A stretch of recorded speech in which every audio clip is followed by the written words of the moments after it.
Yan, so good morning everyone. Ayan, it's holiday today. It's Independence Day and we're celebrating of course the 100 plus na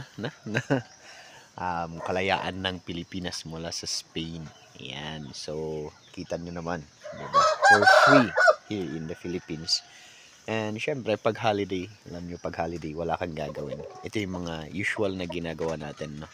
Punta tayo sa garden, ayan, tapos titignan lang natin yung mga bulaklak and everything. Ewan ko ha, pero nakaka-refresh din kasi siya. Ayan, mga ganyan. Yung mga colors na mga yan, no? Ayan, gaganda, no? Syempre, yung mga bulaklak, everything. Ayan. May sili dyan. Ayan. So, alam nyo ba, as per sa mga expert, no? And syempre, sa mga kasama rin natin na nakaranas na din. Kadalasan daw, pag day off, tsaka pag wala kang gagawin, mas maganda na yung mata mo, especially pag nasa office ka and everything, no? Mas maganda daw na ang makita mo pag may mga once a week, twice a week, ay ma-refresh yung mata mo, di ba?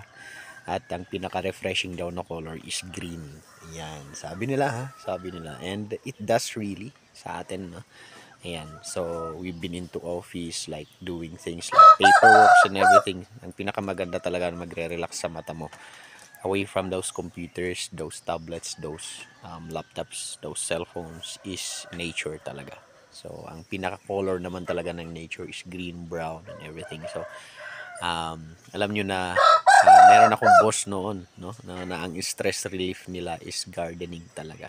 So, they just keep on cutting yung mga leaves ng mga pananim nila, mga fortune plants, ganun and everything.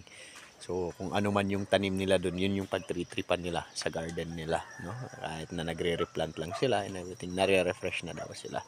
So, for you na nandyan na na-stress sa office, and find your comfort zone pag day off mo and everything para meron kang gagawin, no? So, relax din pag may time, sabi nga nila. Happy holidays!